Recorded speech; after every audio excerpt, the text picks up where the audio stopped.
time to strap in and get ready. The leaders in NRL SuperCoach are incoming. Bringing you the ultimate insight to help you win your leagues and climb up the rankings. You're now listening to the Insight NRL Show with your hosts, Brain, Mattrix, and Whisperer.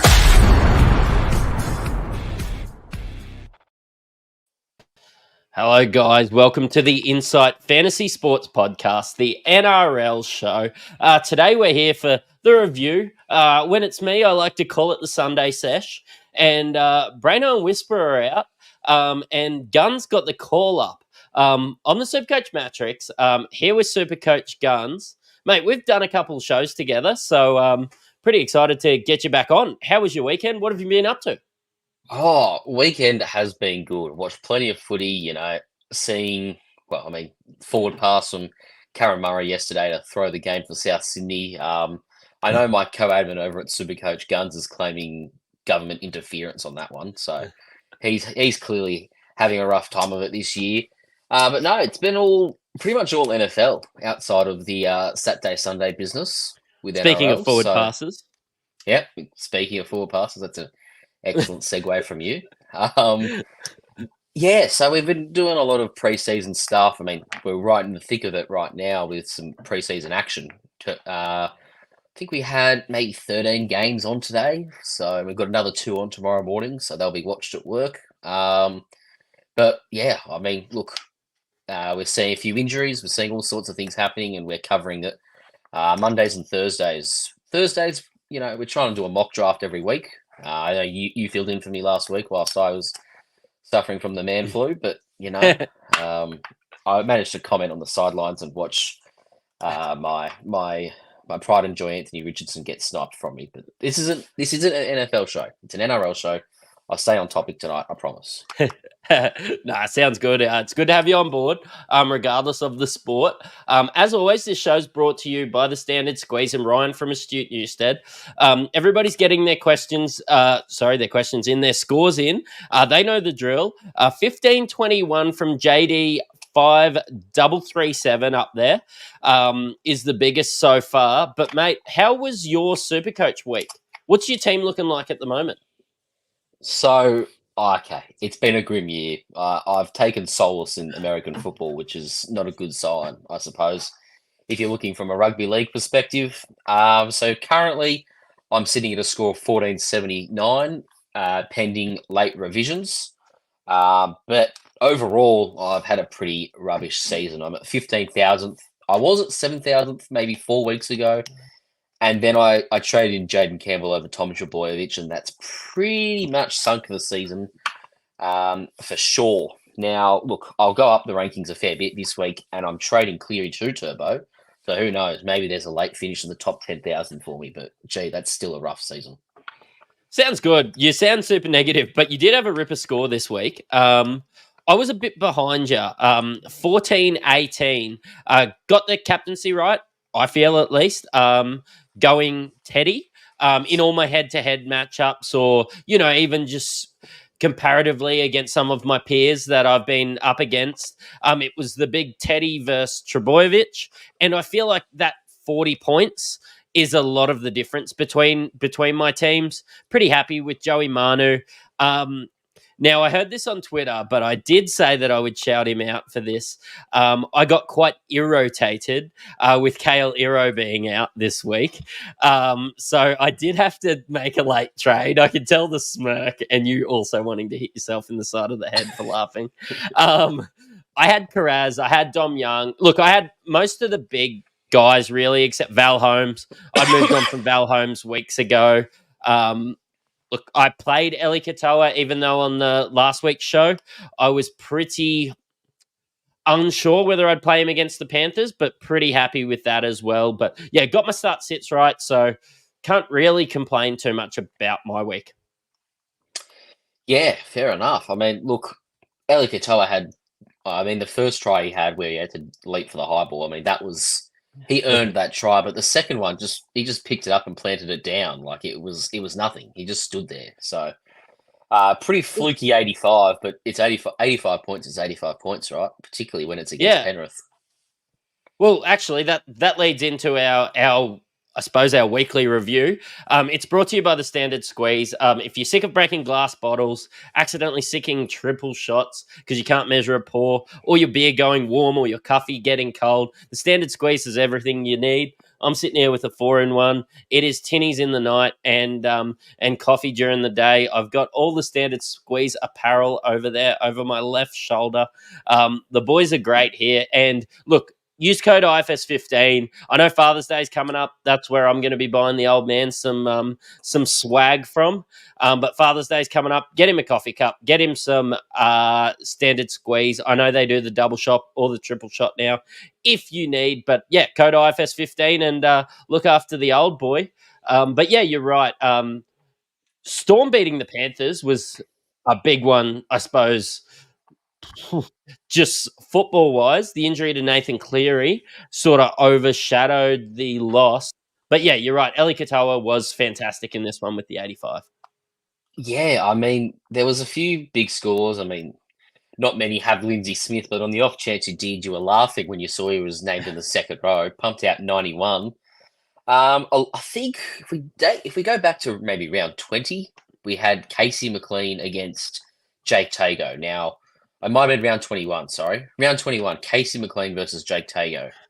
Now, a few people were unsure about, how long's Casey McLean keeping his spot. I mean, Jake Tago was playing on the left wing of Parramatta, and even though Parramatta were spoon battlers, they still scored tries there, right? Well, it's ended up being very much Casey McLean was the right option. He's consistently putting out points. Jake Tago got hooked for Micah Sivo and scored 4 points, whereas Casey McLean scored 87 this week. So that was something that I thought stood out to me. But obviously the big news is the Cleary injury, right? Yeah, the big news is the Cleary injury and just another forced trade for those that are towing the line between completed teams. Look, I was not trading Cleary for love or money. Actually had 280K in the bank, waiting for maybe my last couple of trades. Like I said, irritated, had to trade Kale Iro out and will have to trade Nathan Cleary out. And I suppose on the Tuesday show, what will be... Actually, I might even miss the Tuesday show because it's back to NBL season. But on Tuesday, I will be deciding on a halfback to finalise my team. But, yeah, not too much else relevant to talk about. You could have a chat about Jerome Hughes at 64. Cam Munster with 59. Sort of the happy medium. I sat Cam Munster, but it didn't destroy me, but also, could have been quite handy. But Dylan Edwards with the 84, he was one that I thought for love of money I was going to be finishing the season with.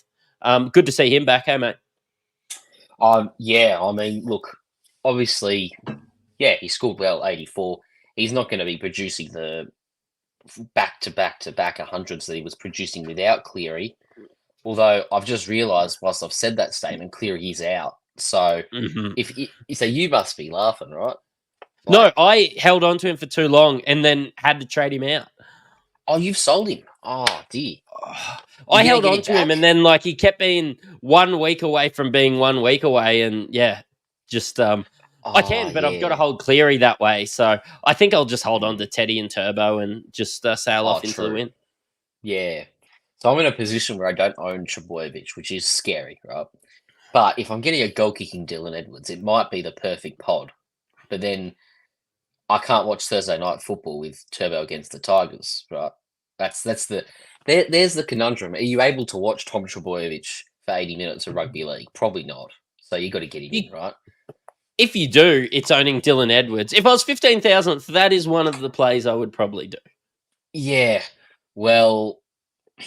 Yeah, I might. Do it. I'm sitting here all high and mighty. So no, just mad dogged you live. No, it's all right.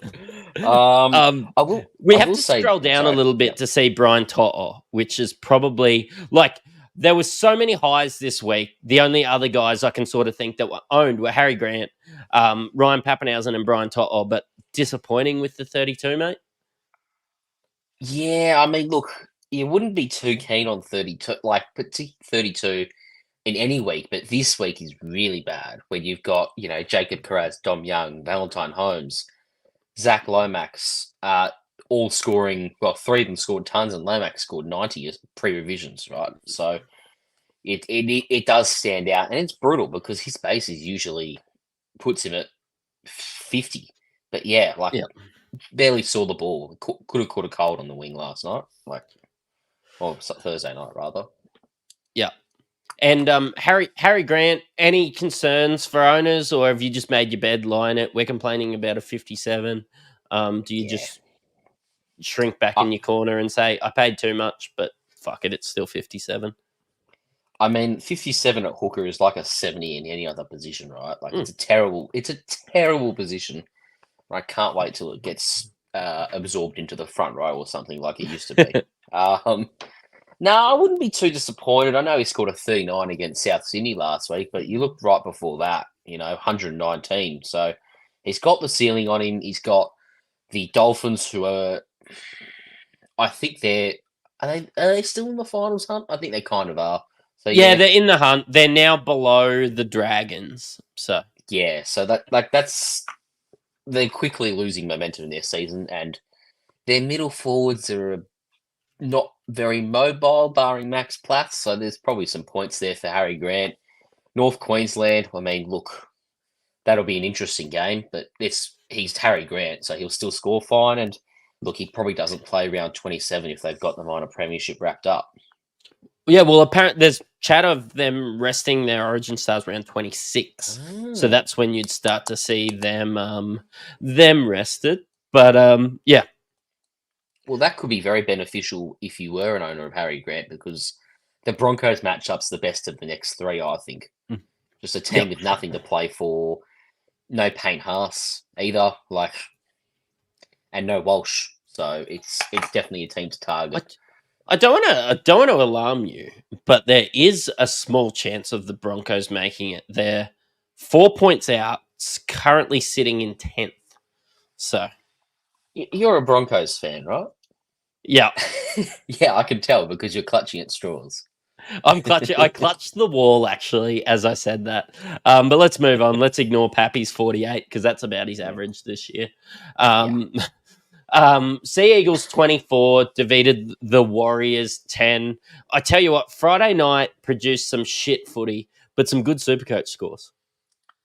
Yeah, so I mean, look, stand out in the room. It was that Turbo Teddy debate for the captaincy, as you talked about at the top of the show. Look, 105 as the captain's not going to hurt you, right? It's the gap between Tedesco and Turbo, there was a gap. Sure, it was 20 points difference, but it's only 20 points. It's not much to stress over in the end, right? I think, for a game like that where Turbo was on 100 much earlier in the game than what I thought, but the rain really harmed his score. And I think if rain held off, Turbo might actually have eclipsed Teddy's score in the end. Yeah, could have, absolutely. Of course, when Turbo scores well, you start to see, your Cherry Evans and your Saab score well as well. I was a bit disappointed with Garrick's 61 when I see, 24 points scored. And Hamali Olakuatu disappointed me a bit with a 47. Nobody else really Supercoach relevant there for Manly. Anything to add, mate?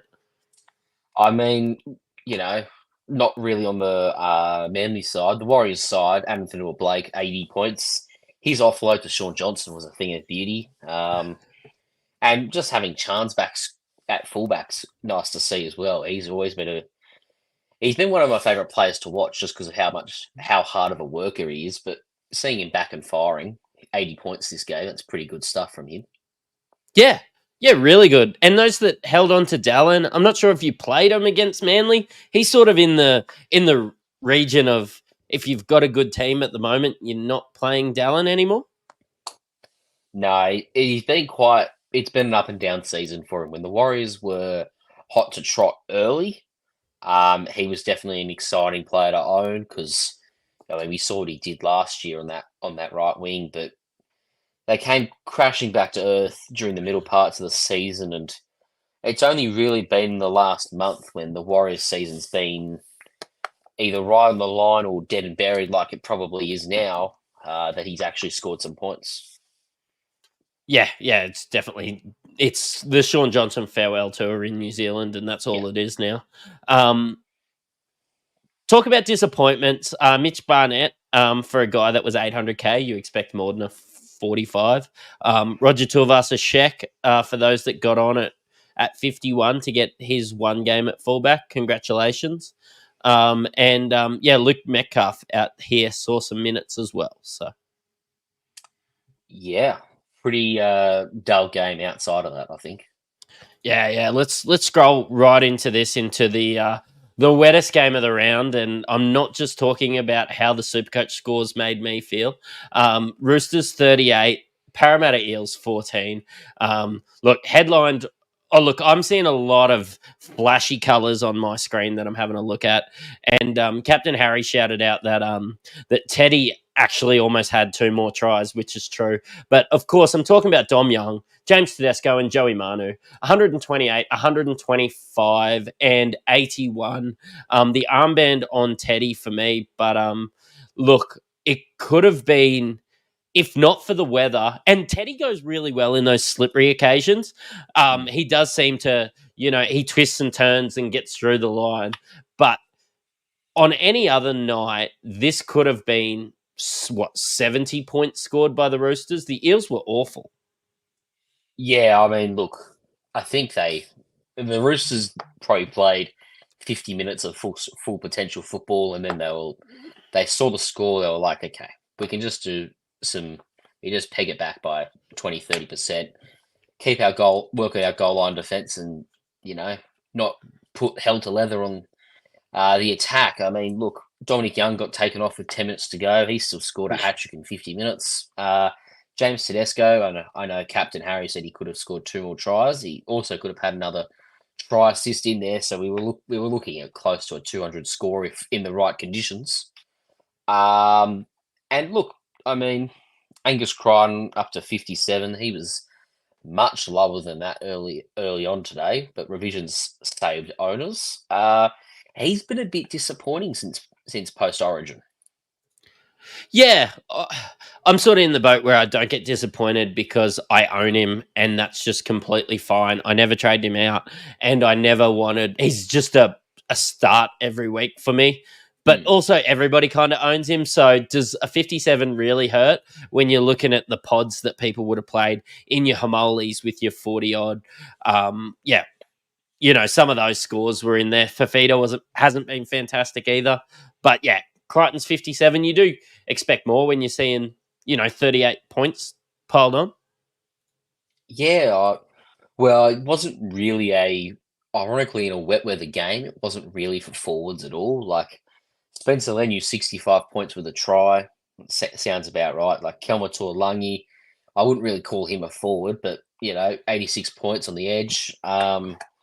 It was definitely a game dominated by the outside backs. You look at Will Penasini at 74, Gutherson 70, and obviously Dom Young, Tedesco, Manu 128, 125, and 81. It's a game for the back somehow, and despite it being torrential rain.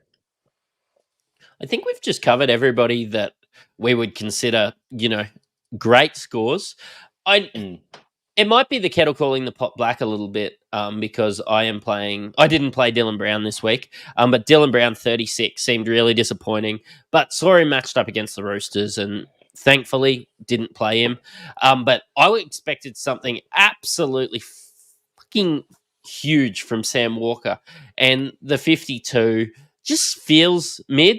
Just feels disappointing in this, when they score 38 points, he's the goal kicker. Yeah, I just expected more. Yeah, I mean, look, 52's it's not great in that game when most of his points, how many points in goal kicking? He had 16 points in goal kicking, right? Like, you're probably hoping for more than 52. Yeah. Oh, hang on, there's a nice little comment here. I've got to put that one on screen. I mean, look. Thank you very much, Corey J. You're going to make me blush. For audio listeners, Corey J saying, man, I love Supercoach guns. Great to see him on here again. Hopefully a fan of our NFL show as well, mate. He'd have to be, surely. I mean, yeah, surely. I'm sure he watches. Anyway, sorry. Anyway, Conor Watson with the HIA was probably one to. Yeah, that's a bit I suppose brutal, isn't it? it's hard to be disappointed though. Well, from a season perspective, yes. But any time, you lose a gun solid dummy half, like he's been a cheat code at that position this year, right? Playing north of 70 minutes most weeks at lock as a hooker in a top 14, like that's cheat code, right? And his scores have been very good actually, like just really consistent. He had a couple of low scores post Origin, but outside of that, he's been 60 plus almost every week. So to have him cop a early HIA and score only 10 points, like that stings a fair bit for owners because you probably have to, yeah, you have to, especially with 4 weeks left. You have to move him, right? Yeah, because it's next week gone, and like I don't know who you take him to because like he probably drops to 540 or 550 now, and presumably you've got him in the hooker position. So in that regard, it's a bit grim making trades at hooker at this time of year. Yeah, it's awful. I wish Max Plath had hooker eligibility. Highly commended for the all disappointed team this week. Blaze Talangi, Jake Tungo, and Brendan Hands there with the 7. So How many minutes did Brendan Hands play? no, he got sent to the bin. So that'll be why. Yeah. That's a shocker of a score. Played a heap of minutes and was just awful. But I suppose, like you said, they're playing on the outsides, and he was, of course, standing in the middle of the field. Yeah. That's right. Let's have a look at the Doggies versus the Dolphins up in Bundaberg. The Doggies took care of them 30 points to 10. Look, headlined by Jacob Carraz, 121, was in everything. Yeah, you've got him, mate? Yep, I've got him. What's the past tense for death ride? I death rode him, I suppose. Yep. For around 2 months of the season, and I don't know, it might have been a month ago. I decided enough's enough. Brought him in, 121 points. That's pretty good stuff. 2 tries, and just a stack of work, like 44 points in runs alone. So, like, an owner's dream is probably the best way to describe it. Yeah. Look, I've had Carraz, I think, basically since the start of the season, so don't have too much to add there. But I got laughed at in my SuperCoach drafts when I drafted Connor Tracy, because I thought there's a chance he's playing fullback.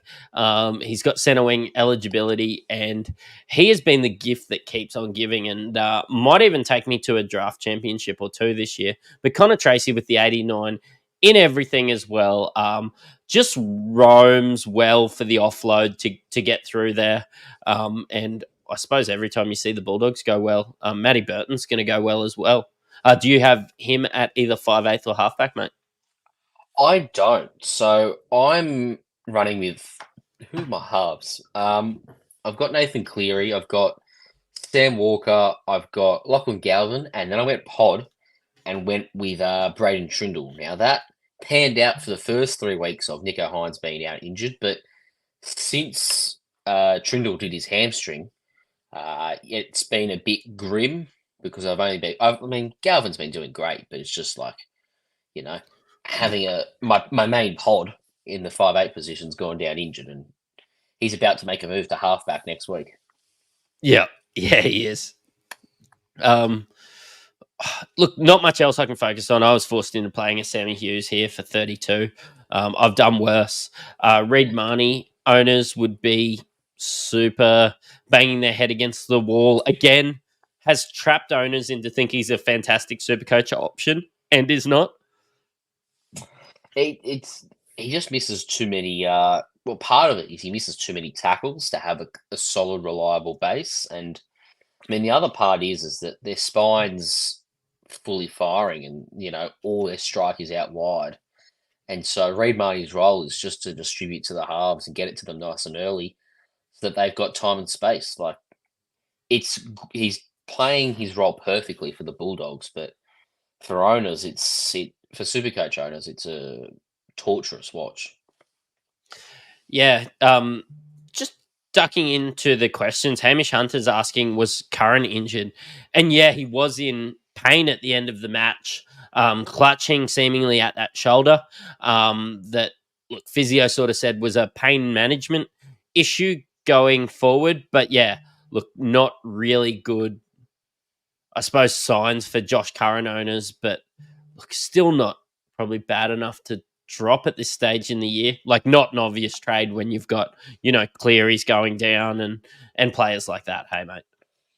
No, I mean, he's playing. That's the first priority, right? He might get rested at some point if the Dogs are either locked out of a top 4 spot or, the alternative, I suppose, is locked in a top 4 spot. But no, I don't think you sell Curran unless we get confirmation he's out for the rest of the regular season. And then you might consider it, because you'd have to have more than one trade to sell Curran, because the final trade, if you do need to spend your final trade, should absolutely be on Nathan Cleary. Yep. No, I am with you there. Speaking of disappointments, I could look to the whole Redcliffe Dolphins team here. Max Platt top scored with a 60. Jermaine Asako with a 54. I sat him this week. It was sort of that silver lining that I probably wouldn't have been too disappointed if I played him nor sat him. But anyway, 54 there. Herbie Farnworth with a 56. But when you're scoring 10 points, and the Bulldogs are good defensively, there wasn't a lot of opportunities to score when you're not the best team on the paddock against the Doggies. Yeah, I mean, I think the Supercoach scores are an accurate reflection of the Dolphins in this game. They just didn't have much going for them. Yeah, as you say, very good Bulldogs defense they're up against, and yeah, I'm not going to hold that against them if I'm a owner of any Dolphins players. Yeah, and blokes like Hammer, great players for Supercoach. Learned him as well this year. Big Hammer fan, even though everybody knows my opinions on the Dolphins. But he is a flat track bully, basically. Really good when the games open up and the Dogs don't allow that to happen. No, he scored 123 against Penrith in round 20, but I can't remember if that was... I don't think that was necessarily a full-strength Penrith team. I think they had a few outs. I think Cleary clutched that one up at the end, didn't he? Yeah, he did. But, all these big scores, we're talking 112, 94, 94, 79, they're against teams that... against, the Titans, the Dragons, the Tigers... 123 against a weakened Penrith side, and 79 against the Cowboys in round 1 when, they weren't very good to start the season, the Cowboys. So, he's definitely a matchup dependent guy. But he does have that ceiling, of course. Yeah. Yeah, he does. Who else? Highlight of the weekend?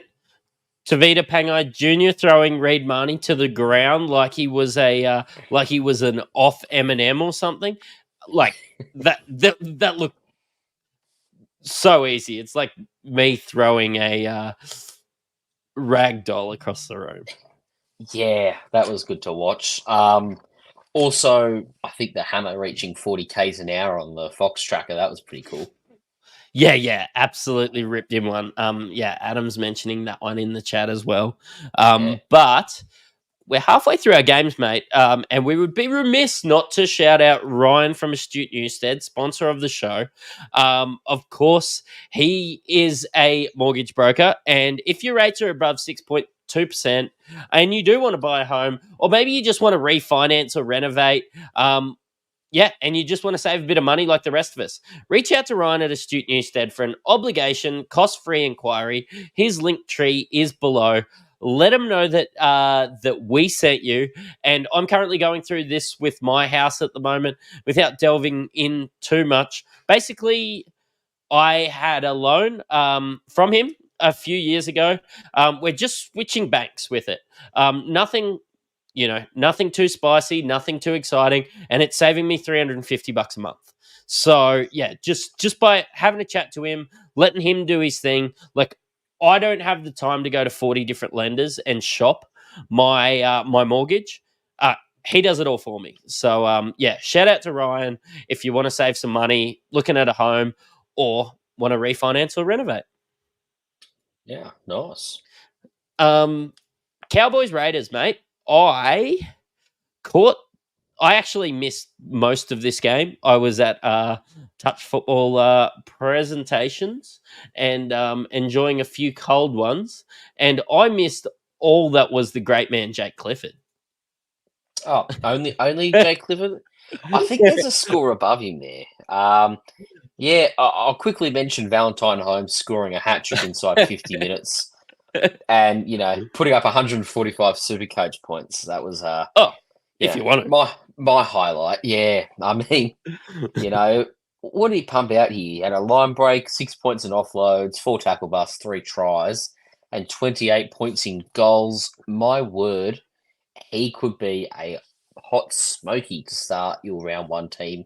If he's at fullback for the Dragons next year and goal kicking, sign me up. You know what? The last 2 years I've started with Val and has not disappointed. I traded him out due to this draw. Probably expected the Raiders to be a little bit better. Of course, they head into the bye next week where he's not playing. So, look, that's the way I play SuperCoach. I'm going to roll with it. But you would be absolutely salivating being a Dragons fan. Like, Zach Lomax looked fantastic. He looked fantastic every week. But Val Holmes, look, you can't do much worse than him. Yeah, it's not a bad compromise to go from Zach Lomax to Valentine Holmes. I don't know if they'll play Val Holmes at centre or fullback, but that's next year's problem. We're living in the present right now, and the present's got 145 next to his name. Yeah, great night for Val owners, and to be honest, that score could have been even bigger had the Cowboys not packed it up after 50-odd minutes. Yeah, 100%. And look, it's Jake Clifford's world, and we're just living in it. Halfback, Chad Townsend gets dropped. He's a 380K halfback. If you have a heap of trades, you can't go Jake Clifford. Cleary to I Jake don't Clifford. think with Sorry, guys. I don't think with the bye next week. Yeah, that's what I got with. Melbourne Dogs. But hey, I'll tell you what, he's ruined his price for 2025 now. If he was ever going to be the halfback, what are we talking there? Like, he was on track for a discounted average from 46.3, but anytime you score 128 points, your price is cooked. So there's no thinking about him next year unless he's goal kicking. But again, next year's problem. Bit of Dean Mariner about him at the end of, didn't play every game, but scored well when he played. It's cooking us a bit here. Takes into maybe Kyle Felton, Scotty, mate. Yeah, I mean, look, Kyle Felt, he keeps on keeping on. He's scored a bunch of tries this year, as always. He's worked his way up to $700,000 just quietly, and then pumped out another ton this week. I'll read you out his last 4 scores, including this week: 124, 85, 69, and then of course 113 this week. So he is having a stellar finish to the season and a mega pod at centre wing. Yeah, congratulations to the 30 people that traded him in this week. Well done. Now, Scotty Drinkbolter. Yeah, I don't know many people that own Drinkwater, but look, on the off chance you have some flexibility and you don't have enough funds to bring in a Turbo or a Teddy, you could do worse. But see, the Cowboys are hard to picture for relevancy this year. I don't think they're really relevant trade-ins anymore because of that. It's too late in the year. You missed out. Yeah, you missed out. Hey, he played well. He played 60 minutes or something, and then they brought what's his name, Jackson Purdue on for a bit of fullback time or whatever, centre time. I didn't watch the last 20. I'd seen enough when Drinkwater went off, and I was like, okay, no more points for Val. Yeah, I mean, look, otherwise, I think a pretty resounding win from the Raiders. Not from the Raiders, from the Cowboys. Cowboys. Raiders were crap. Yeah. Yeah, the Raiders were crap. Headlined by our cult hero here at Insight Fantasy Sport, Hudson Young, with an 85. Just finds a way to score points. And everybody else, including highly owned Joseph Tarpany, friend and fan of the show, Joseph Tarpany, with a 49 there. Not much else really to cover there. I think people will feel a bit ripped off if they own Tom Starling. Like, he's had a cracking run, and then, just because some things don't go their way and don't go the Raiders' way, all of a sudden they decide, you know what, we'll bring Danny Levi on, and we'll cut Tom Starling's game short. But I would like to give a quick shout out to Adam Cook, who's pretty much ruined Ethan Strange's Dally M Rookie of the Year campaign by forcing him out of the side for I don't know what, and replacing him with absolute trash. Like, he's just not a first grader, Adam Cook. Yeah, well, Strange just got.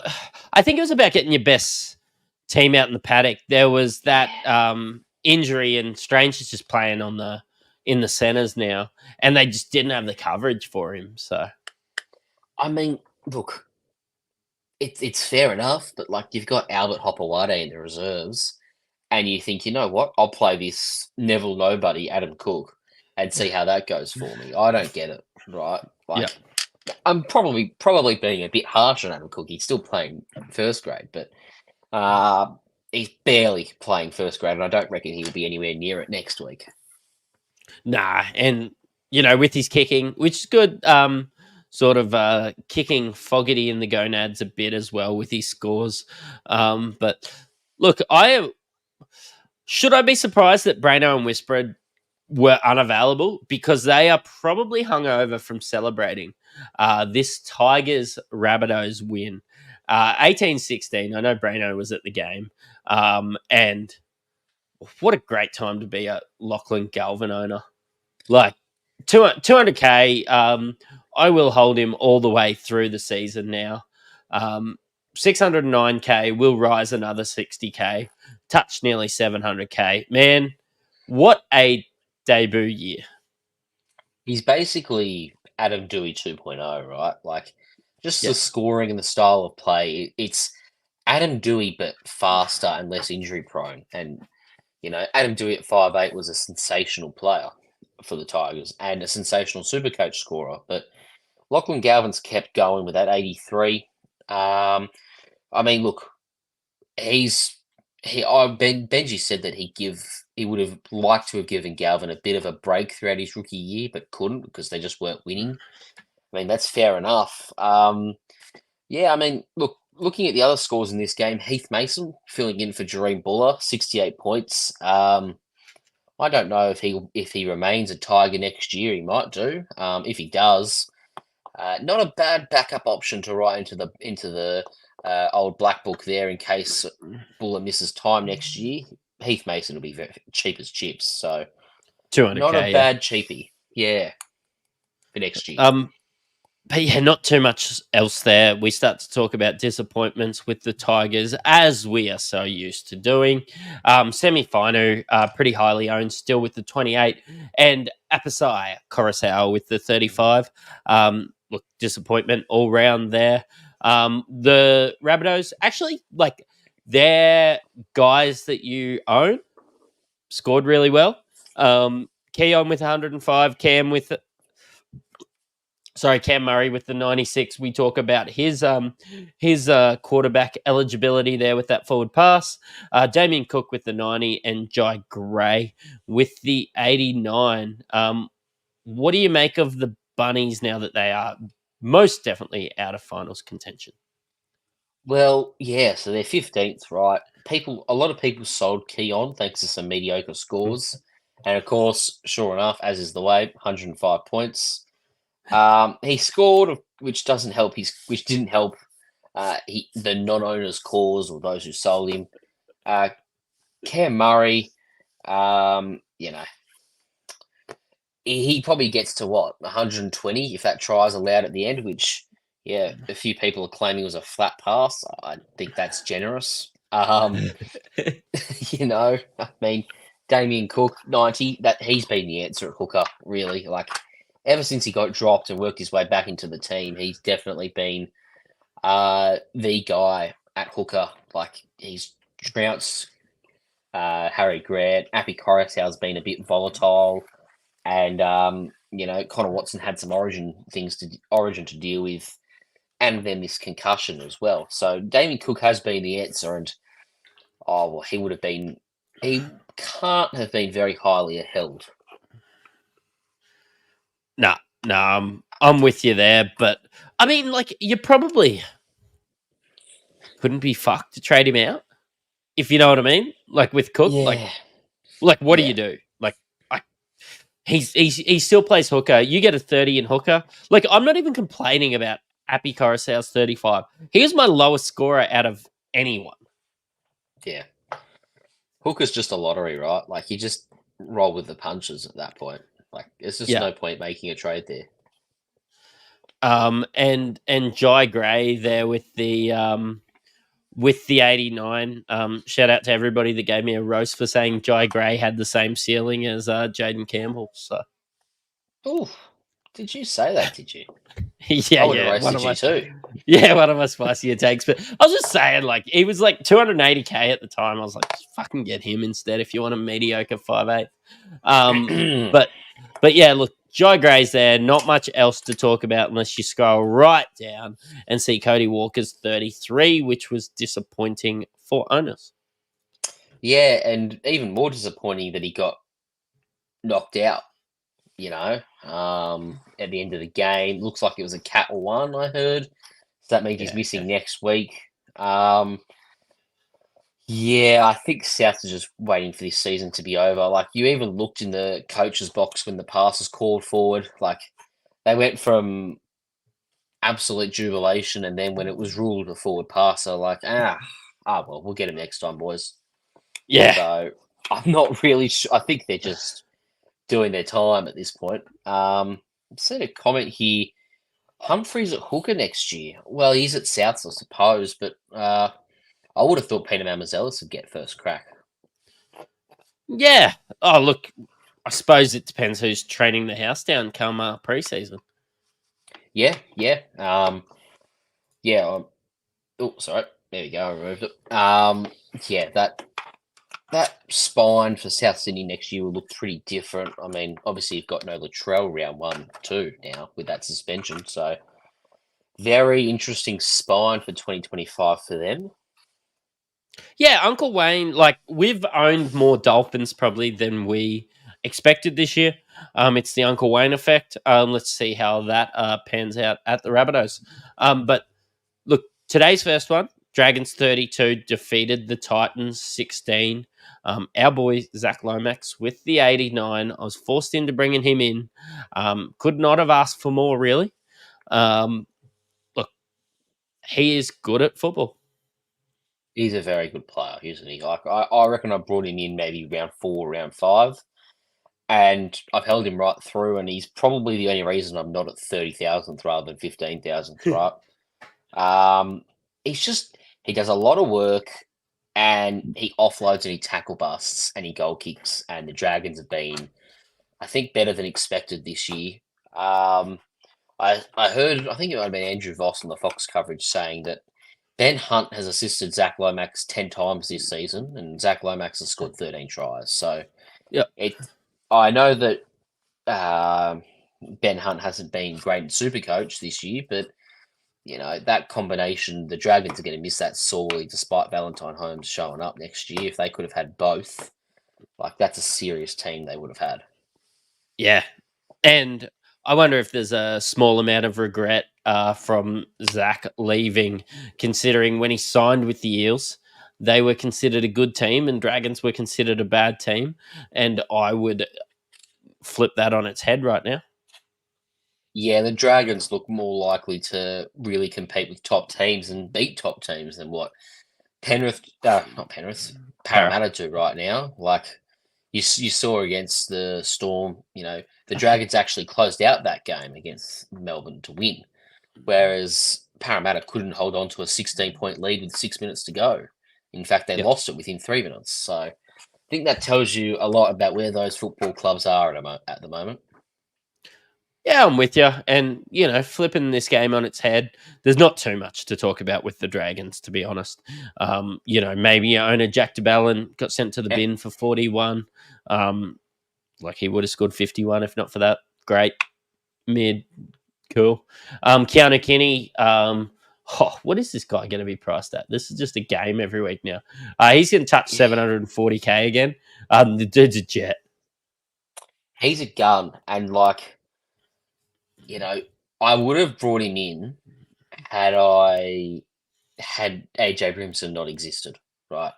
Yeah. Because the dude's a gun and he's just too good to be playing reserve grade. It's a shocking headache for Des Hasler because whoever he doesn't start at fullback next year probably is either playing 5 minutes off the bench in the NRL side or is playing Queensland Cup.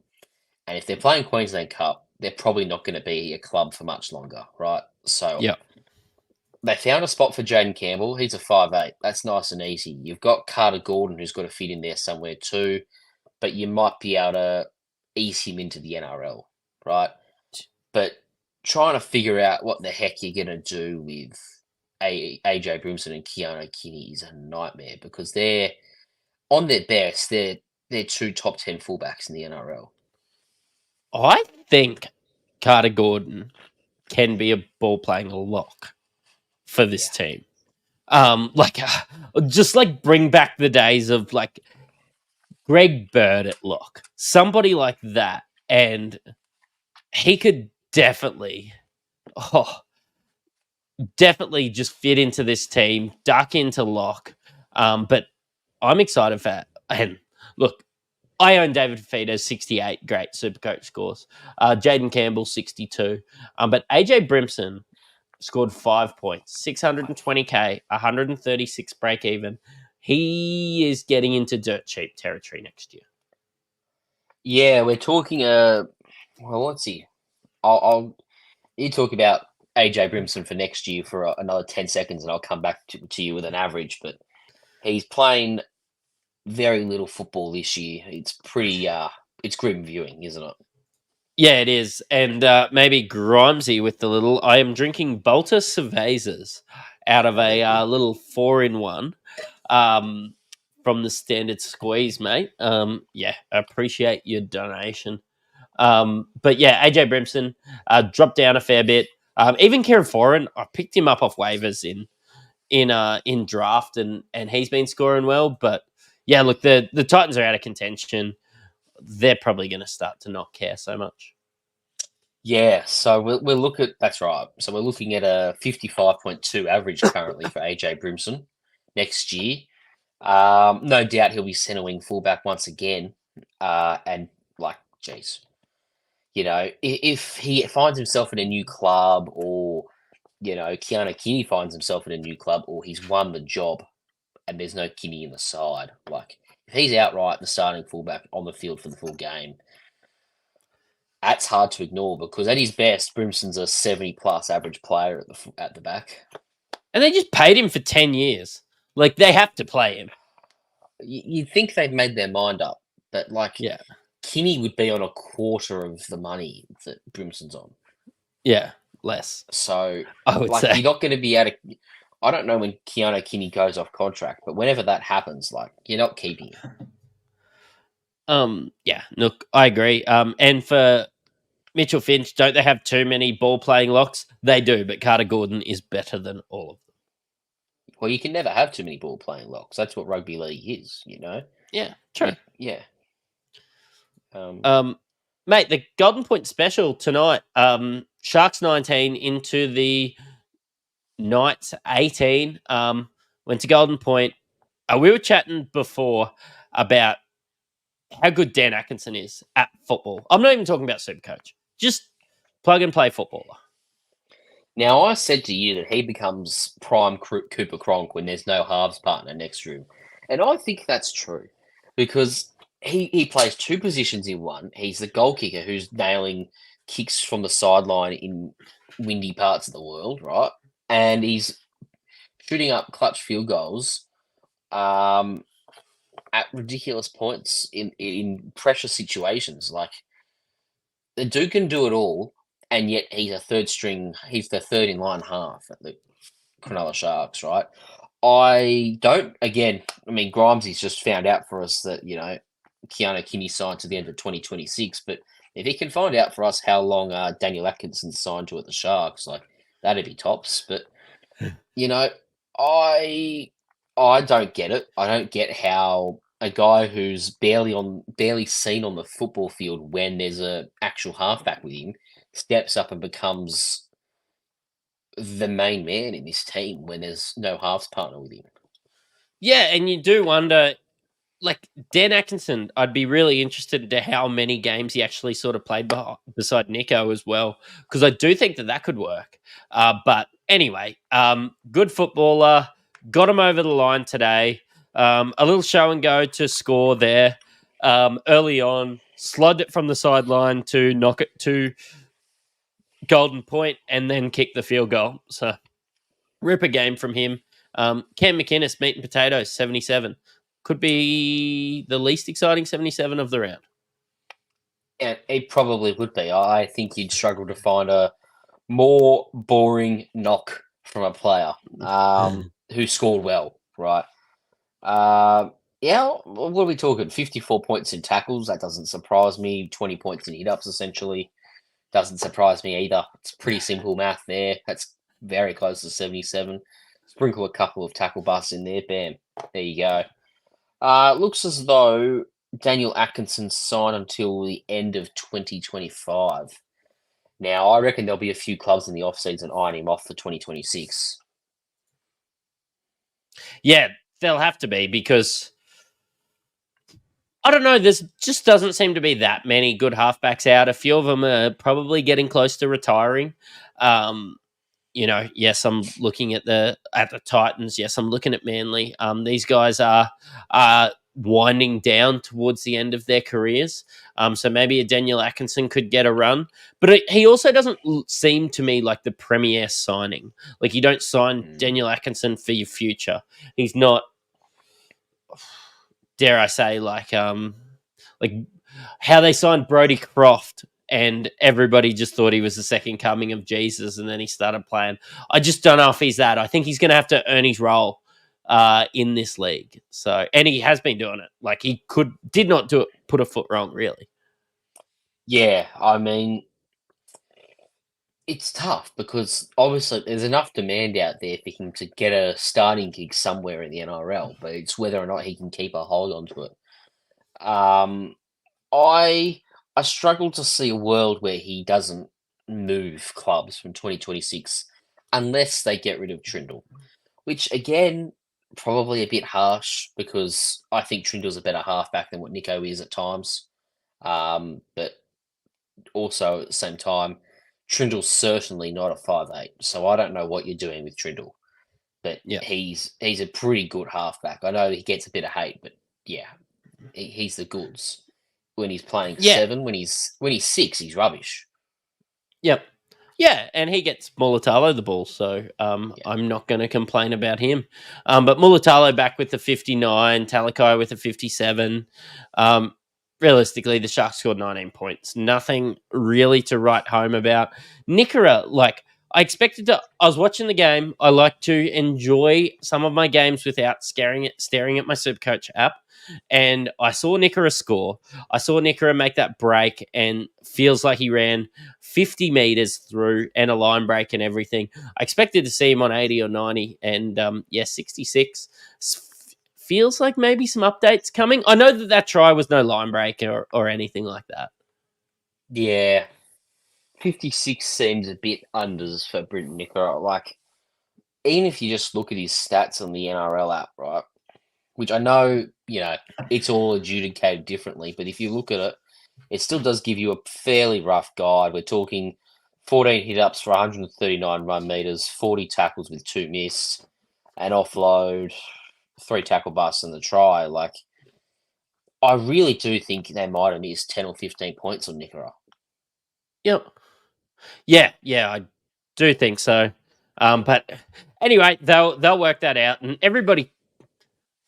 Look, I know a few people traded him out, but Nikora is very highly owned, so I'm not getting too excited or too up in arms about that. But Dan Gagai with 98, Kalen Ponga, he was kind of in the discussion with: do you run Turbo, do you run Tedesco and Ponga there? Yeah, look, you just want to run Turbo and Tedesco and stop there, right? Yeah, I mean, they're the two fullbacks that are basically averaging 90 plus. No one's really getting close to them. Unless you're talking a super pod and Dylan Edwards, that's probably the only guy that can or will go close to them. But I think you just play it safe, get Turbo, get Teddy, lock them in, and unless something happens to Turbo, you leave that there for the rest of the season. Yeah, Gregory Marju there with the 67, and yeah, your hooker, mate, Jaden Brayley. Yeah. I know that you. I know you wanted to bring on and come in for a whole segment about Jaden Brayley and how good he's been this year. So the floor is yours. Oh man, he has been woeful for my side. I brought him in because he's shown some flashes in the past of being a 50 to even a 55 average, and he topped out at around 450k. However, I held him for the buy, and what a rookie mistake that ended up being, because he got benched in round 14. I was like, oh, I'll hold him. He's a buy number. Oh, I'll hold him. He's a buy number. Boom. Next thing you know, he's not eclipsed 50 in 7 weeks, and he's $334,000. You've got less than 5 trades remaining in the season. Stuff hooker. I know Tom Starling's there, and he's pretty cheap. I won't worry about it. I'll be fine. Tom Starling, $540,000. Jaden Brayley, still 342. So I'm handling it well, and he scored 67 this week. I can tell. And Tom Starling scored 32. So who's the real winner? I think Jaden Brayley personally. Yes, and I'm sure you played him this week as well. Absolutely not. No, because I'm not stupid. Or am I? Who knows? Yeah. I just looked at the scores. I didn't get to watch much of this game. I know that not Jaden Brayley, Daniel Atkinson without any halves is automatically at the ninth immortal or whatever we're up to there. But 67 points, 55 tackles. He's just a machine. Our forced dropout. 2 held up in goals. 6 points. That really did bolster his score. So, yeah, I mean, look, good on him, I guess. Nah, I am with you. There's not much else that I really want to talk about with the Knights. Kai Pearce-Paul finally scored a try. Oh, how good was that? I'm still having to play him, which makes sense being 15,000. You'd think I have a couple of crap players in there. Sure enough, Kai Pearce-Paul. There you go. Yeah, true. I didn't think anyone still owned him, so I'm glad I could find that one guy. Mate, early trade thoughts. I know the big one that everybody's asking is, who are we going from Cleary? I presume you're a Cleary owner. Sorry. You're a Cleary owner? I'm a Cleary. I would be well below 15,000 if I didn't know Cleary. I am a Cleary owner. I'm absolutely taking him to Tom Jabojevic. He's been the thorn in my side. I could be in the top 5,000 if I brought Turbo in over Jaden Campbell. But I didn't, and so here I am, and I'm going to try and rectify my mistake with only 4 rounds to go. 3 rounds to go. Yeah, 3 rounds to go. So, yeah, Turbo's in, Cleary's out. I have Jaden Campbell at fullback currently, Braden Trindle at 5'8" currently. That's how I'm going to make that move happen. I've got the funds. So, yeah, that'll be my last trade. Makes perfect sense to me. I've got the depth in my squad. And, let's just see how many more injuries strike now that I've burnt all my trades. Yeah, it's my last trade too. And outside of me delving into some stats during the weekend and probably doing a deep dive on some of these halfbacks, look, I think I'm just going to have to lock in I was going to say Jerome Hughes or Sam Walker, but I could be probably on the fence about maybe a Jerome Luai or a Daily Cherry Evans. Look, it's probably up in the air between those four. I will have a little bit more of a think about it during the week, and I basically have $1.2 million and one trade left. So great. I'll probably end up bringing in Jake Clifford. So There you go. I will give you a quick stat on Jerome Luai. He averages 98 points a game at halfback this year. So if you're looking for a big pod late in the season, I think Cleary to Luai is not a bad shout at all. I'm just concerned that I'm bringing him in with 3 games left, right? And then he's going to rest one. So I'm essentially bringing him in for 2 games. Well, is he? Because they're in a tussle with the Roosters for a home game against each other. So they're battling it out for home ground advantage. And the Panthers can't afford to drop a game, because if the Panthers and the Roosters end up level pegging on points, Roosters haven't covered. They've got a 243 points differential. Panthers only have a 162. So if you're looking at it from that perspective, they can't afford to drop a game. So there is a chance you do get 3 games of Jerome Luai, and I think it's more than likely that you do, actually. Yeah, well, that's probably what I'll look into. I've faded Hughes all year. Has it hurt me? Probably. But yeah, maybe a Luai or something. I'm sitting here at 5,000th. I'll probably move up a little bit, maybe 500 spots or something during the week. And I'm just thinking going a Jerome Hughes doesn't really move the needle at all. I'm just getting what everybody else is getting. So I need to find something. Yeah. We've just seen here that Luai finishes the season with Canberra, Souths and the Titans too.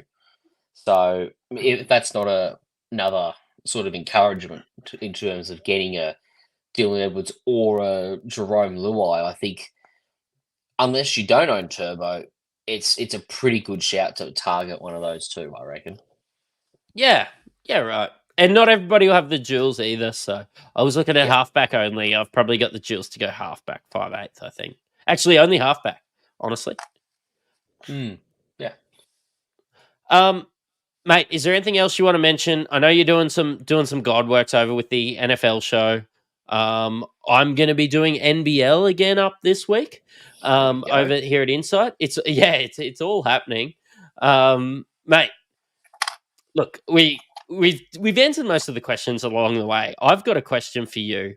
I'm sitting here. It's the last pick of my NFL draft. Do I take Justin Fields or Russell Wilson, and why? Okay. Well, super flex. I'll go all nerdy on you here. Russell Wilson is well past it. I mean, like you've seen him in Denver. He's watched. He had a solid season statistically, but the eye test was just crap, right? And he completed at 80% in the preseason game today, and still got sacked 3 times and passed for like 40 yards. So, look, I don't think he starts, and if he does, it's for maybe a month at most. I think this is Justin Fields' time. There's actually a future to him. He's not the one signed on a $1 million deal. They actually traded some draft capital to get him. Plus, Justin Fields is a proper dual threat quarterback. That's immense for fantasy. And the upside of him doing what he was doing at Chicago in 2022/2023, like that was a fantasy game breaker. Him running for 70, 80 yards a game. He was running for more yards than he was passing in some of these instances. So, no, I'd be going Justin Fields for sure.